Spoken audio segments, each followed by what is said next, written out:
My name is Ernest Sternglass. I'm professor of radiological physics, Emeritus of the University of Pittsburgh School of Medicine. And I've been concerned about the effects of radiation on human health for many decades. As a matter of fact, it goes back to the first years when we built a house here in Pittsburgh, and we were asked whether or not, well, everyone was asked to build fallout shelters, and that's how I began to become concerned, because until then I was working mainly on X-rays and diagnostic radiology, trying to reduce the dose and get better pictures. But when I heard about fallout back in it was about 1960, 61, and I was here, president of the local chapter of the Federation of American Scientists, and so we all became concerned, will fallout shelters protect us from all this bomb fallout, or if there were an attack on Pittsburgh? And we looked at the recently declassified data on fallout, and we concluded, all of us, that there's no way to survive. Even if you survived miraculously in a bomb shelter, the entire environment would be contaminated. And that is how I began to realize that our government was not telling us the truth about the seriousness of low-level radiation exposures. Because at the same time, in 1960, 61, I found out about a paper by Dr. Alice Stewart in England that was reported at congressional hearings about the need for bomb shelters. And in that paper, it showed that when a woman receives just a couple of X-rays during pregnancy to find out the position of the baby or the size of the opening, the canal through which the baby has emerged, it turns out that she found that women who had received X-rays during pregnancy had twice the risk of developing cancer in their children, that the children before age 10 developed leukemia and cancer at twice the rate than a control group of women who had the same background and same history, same age and everything. And so we knew all of a sudden that very much less radiation is needed to damage the infant in utero. Because for many decades, since the beginning of the century, 1895, when X-rays were discovered, we had always taken diagnostic X-rays, chest X-rays, dental X-rays for granted. In fact, I remember as a young boy walking into shoe stores and watching my toes through the shoes, wiggling my toes. And so my father was a dermatologist and talked to my mother, who was a gynecologist and pediatrician, about the danger of X-rays, that he had to repair skin cancer that had been produced by other doctors using X-rays to treat acne. And all these mistakes in the early years of medicine led to our beginning of our understanding that radiation is both a benefit and a source of great concern if it's misused. And so I was, in a sense, programmed from early childhood to be worried about X-rays, having learned about it at the dinner table when my mother and father discussed it. So that was one thing that made me decide to investigate what happened after bomb fallout came down in the United States.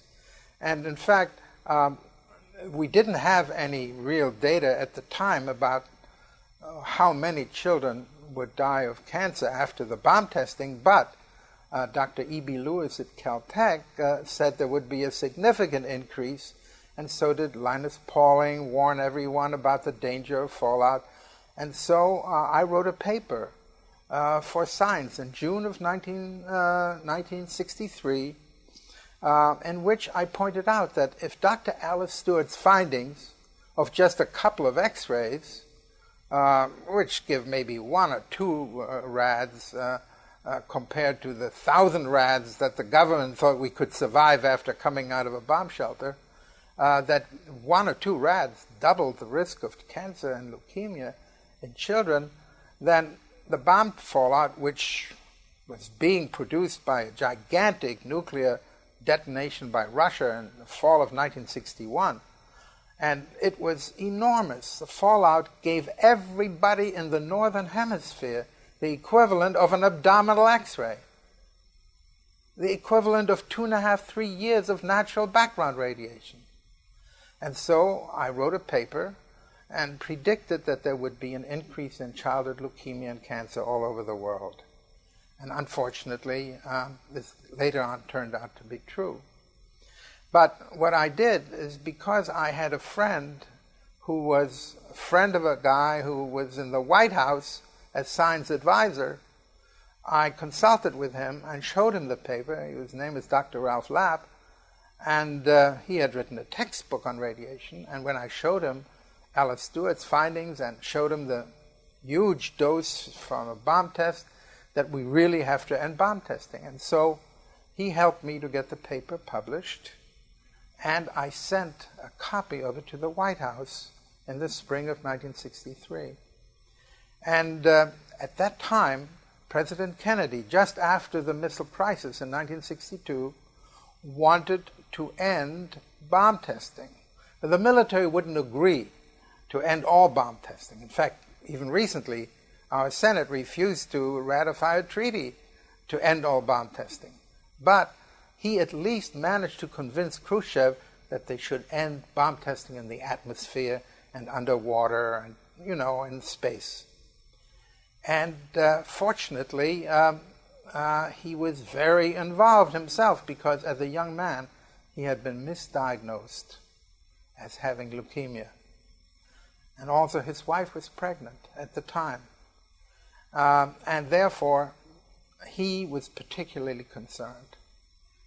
And right after my paper came out, he addressed the nation and said, "We want to end strontium-90 in the bone of our children and leukemia in their blood, and therefore I will negotiate a test ban treaty with Khrushchev."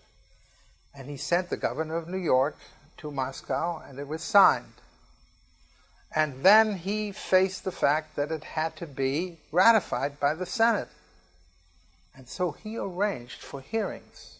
And the first time, and the only time since then, in the history of our government, that radiation was being regarded as of concern to the government. And so the hearings by the Joint Committee took place in August of 1963, and a number of scientists from St. Louis, from Harvard, and myself were invited to testify about the need to end bomb testing.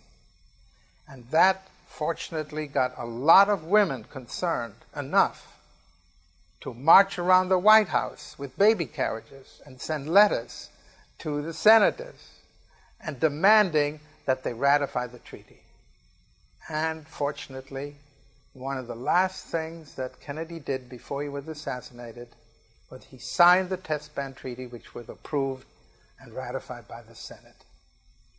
And that may have been the biggest legacy that Kennedy left behind, because since then we've learned that during the time of bomb testing, not only did his own baby die that summer at birth, but all across the United States and around the world, infant mortality had stopped declining. But I didn't find that out until 1968, another 5 years, when I went back to work on my, concern about reducing diagnostic X-ray dose and so on. I decided that everything, I talked about it in public and Congress, and so I hoped that they would certainly lower the permissible radiation doses and end nuclear bomb testing. Fortunately, they did end testing in the atmosphere, but they began a series of underground tests all through the 60s, which I only heard a little bit about. But not until 1968 did I hear that there was an increase in leukemia in Albany, New York, which is, very strange. And it turned out it was after a bomb test in Nevada that drifted all across the United States and hit a heavy rainstorm, thunderstorm over Albany, and it came down, and there was a professor of chemistry, radiation chemistry, who had a bunch of students in a laboratory in Troy, New York, right across from Albany, and they found all their Geiger counters were going mad. they had enormous increase in sound and count rate.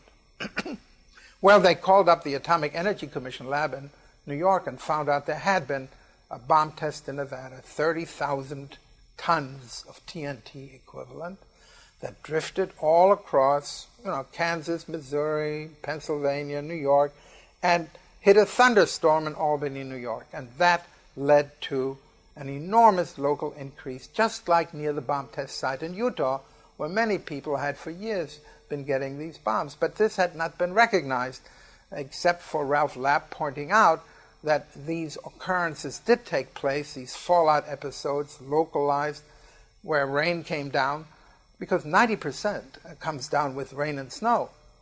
And so we encountered the possibility, and he urged, looking for cancer increases in Albany. And I did indeed find there was a significant increase, almost a doubling, in the number of childhood cancer cases 4, 5, 6 years later, just as Dr. Stewart had discovered for medical x-rays. And that caused a lot of concern. There was a lot of upheaval because I gave this talk at a meeting of the Health Physics Society where people were hoping that they could have the benefit of nuclear energy forever, replacing dirty coal as we have here in Pittsburgh, and have unlimited energy forever, by using breeder reactors and all those things. And then I come up with this finding that tiny amounts of radiation, 1/100th to 1/1000th of what it took to increase double the rate of cancer in an adult, caused a doubling if it was given to the baby in the first 3 months of pregnancy, in utero, in the mother's womb. And that caused a big controversy. John Goffman, who worked at Livermore, professor of University of California, Berkeley, he had accepted a position in Berkeley, in Livermore, to look at the health effects of nuclear bomb for peaceful uses. We were going to build the Panama Canal with detonating a string of 100 megaton bombs. And so he had the job of seeing whether or not this would produce any effects on human health. Well, of course, he knew it would, but he was shocked to find out how big it was. And then when the Atomic Energy Commission heard about my paper being published in the Bulletin of the Atomic Scientists, showing that infant mortality and leukemia rates rose, and not just a little bit, by a huge amount. In fact, I calculated by 1969, 68, some 400,000, 380,000 babies in the United States died in excess of normal expectations because, had been coming down, and then suddenly it leveled off and began to rise, and then after the bomb test ended, it started and resumed its decline. So it was pretty obvious that it was bomb testing and not something else. But of course, the Atomic Energy Commission and the people in the nuclear industry, just starting to build big reactors all over the nation, were very upset by these findings. And so this created a huge controversy, and John Goffman was asked to look into it. Well, he did. And when he concluded, together with his people, he had about a group of 30, 40 people working for him, that there might be an increase of 4,000 or 8,000 additional infant deaths as a result of bomb testing, they wouldn't let him publish it. They said, no, you just write a paper saying Sternglass is wrong, but don't mention any of your own data. And so he said, no, I won't do that. And he eventually became a whistleblower. In fact, what happened is they took his money away for his people, one after one, and all of a sudden, after years of working on the effects of low-level radiation for Livermore, he was on his own again, and he went back to Berkeley. The government did not want to know how serious the effects of bomb testing were. And that was the beginning of the story. But John did something else. John Goffman was a very, very conscientious person. He was both an MD and a PhD in physics. And he decided to look at what was happening from nuclear reactors that were just being built at the time. The first reactor was built here in Pittsburgh and got going in about 1958. And he concluded that by 1968-70, from the nuclear reactors that were then operating, about 20 of them or so, he said there would be something like 32,000 extra cancer cases every year. John Goffman was a very, very conscientious person. He was both an MD and a PhD in physics. And he decided to look at what was happening from nuclear reactors that were just being built at the time. The first reactor was built here in Pittsburgh and got going in about 1958. And he concluded that by 1968-70, from the nuclear reactors that were then operating, about 20 of them or so, he said there would be something like 32,000 extra cancer cases every year just from these nuclear reactors, which I had never heard about because I had always believed that nuclear reactors would be built in such a way they wouldn't release anything, because I knew that Westinghouse had worked with Admiral Rickover to build nuclear reactors for submarines, and they certainly wouldn't want to poison their crew, so I figured they must be able to keep the releases down. And so I didn't worry about nuclear reactors until John Goffman said no. The official measurements carried out by the Office of Radiological Health and by the government and the Public Health Service, they measured the radiation doses around the first big reactors in Dresden, near Chicago, and they found that indeed there were doses almost as high as half of the normal background. And according to Dr. Stewart's finding, that would mean an increase of 40–50% in childhood cancers and leukemias around the fence of every nuclear plant.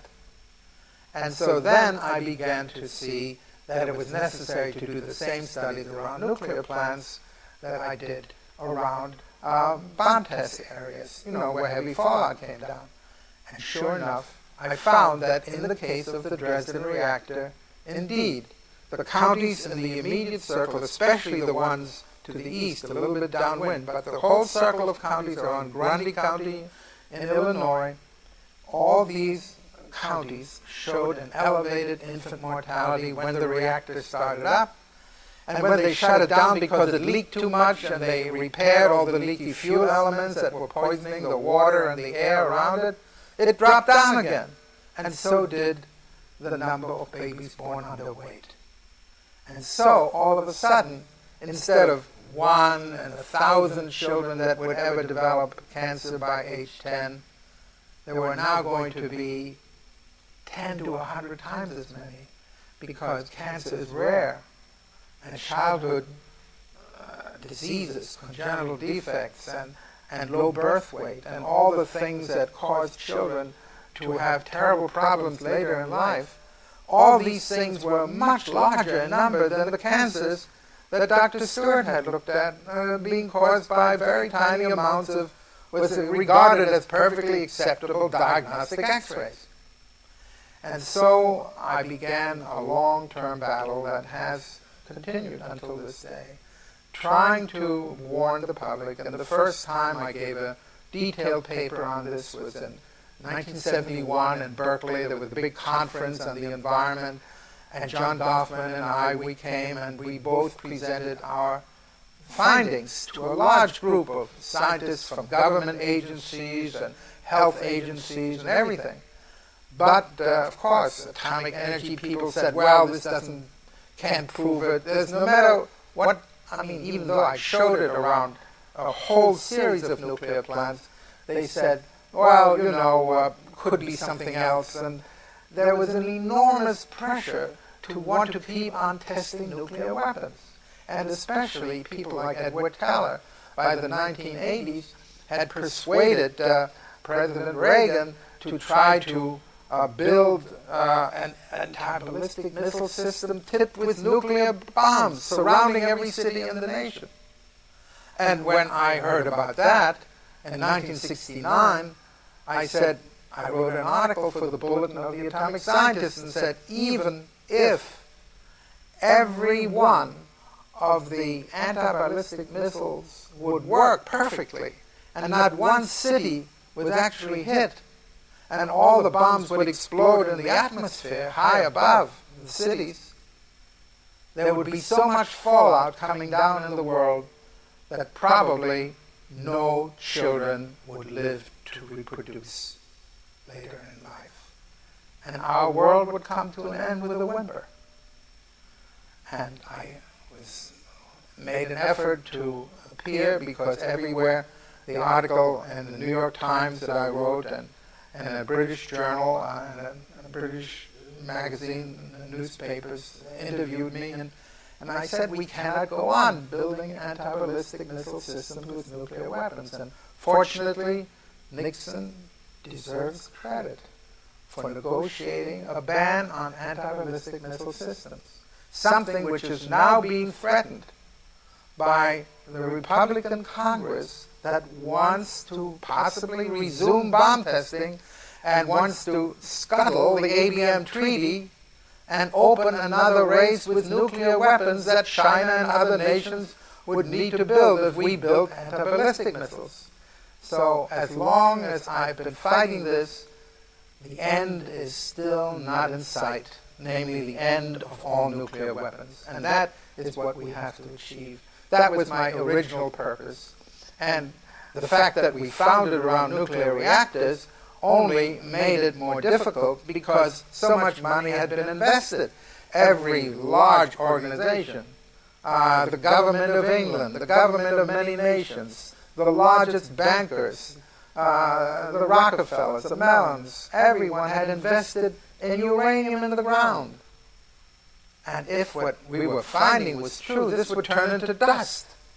And therefore there was enormous opposition from the large corporations that had invested in alternative energy called nuclear, because they were afraid oil and gas and coal was going to run out, and then we would need nuclear energy. But it turns out that that's not the case. In fact, it's very interesting that the recent statement by the Democratic Platform Committee about the future of energy never mentions nuclear anymore. It just talks about alternative energy, hydro, gas, especially solar energy, and geothermal energy, and wind energy. And in fact, right here in Pennsylvania, a few months ago, I visited the place where the first large turbines were generating electricity right here in the center of Pennsylvania. So the future actually can be achieved without nuclear energy and without the danger to our children. But what happened in the last few years is even more interesting in some ways, because there was always a question, was it really the small amount of fallout that was causing these increases in cancers? And by the way, most people don't know, although mortality, that is the death rate of children under 5 years from cancer, has been declining gradually since the peak after bomb testing in 1965, 68, 69. But the number of children developing cancer has been steadily rising, and in fact had a big peak after the first bomb test. And in Connecticut, they measured it all the way from 1935 to the present year, 1992. And they found that after every major accident or every major bomb test, on every nuclear reactor release in New England from the Millstone plant that had terrible problems, there were big bumps on top, and it rose from a low of 5 per 100,000 to a high of 28 per 100,000, a 5-fold increase from the lowest to the highest level in Connecticut, in the face of all the cleanup of our environment, in the face of the reduction and PCB and DDT and pesticides and diesel emissions and automobile emissions and lead and everything, and yet childhood cancer was rising and bumping up each time.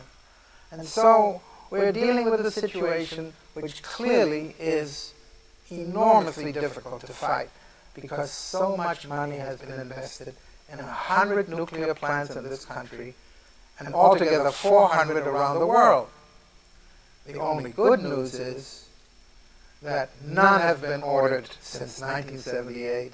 No new ones have been built since then.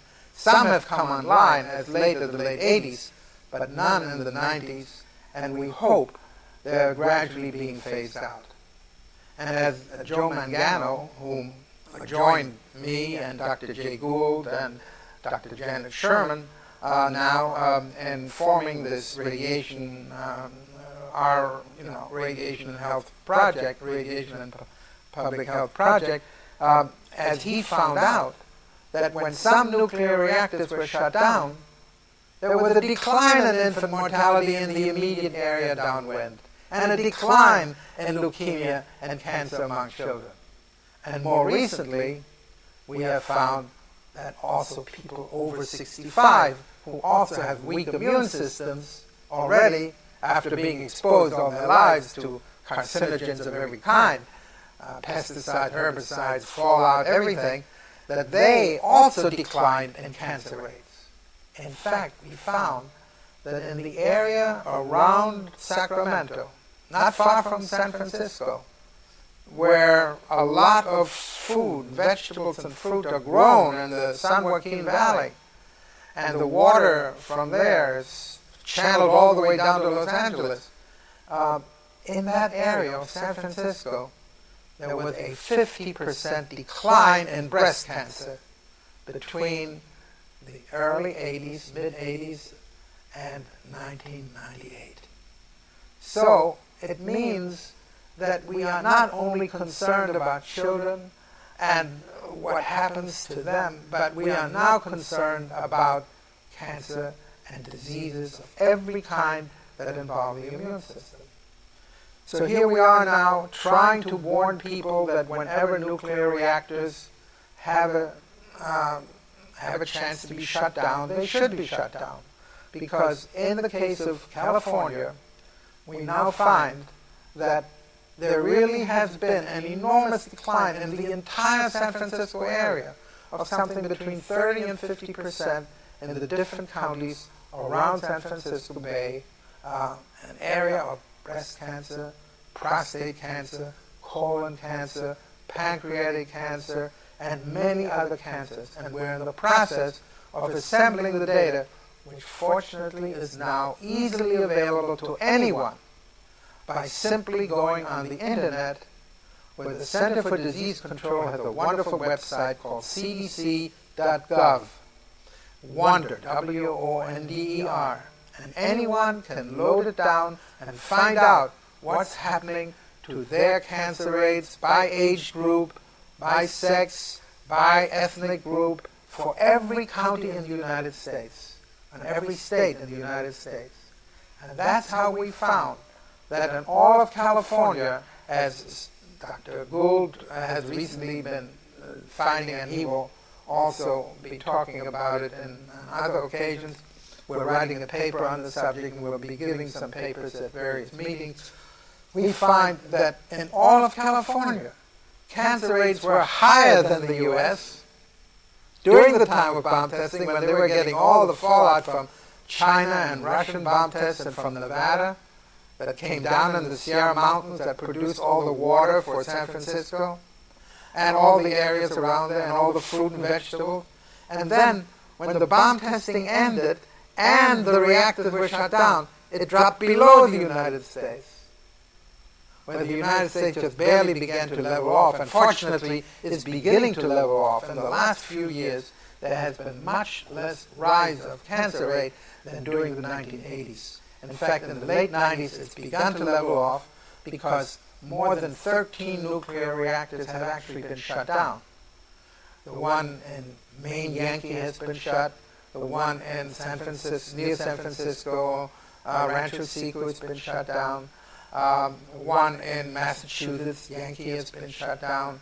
And many reactors have decreased their emissions too, to some degree.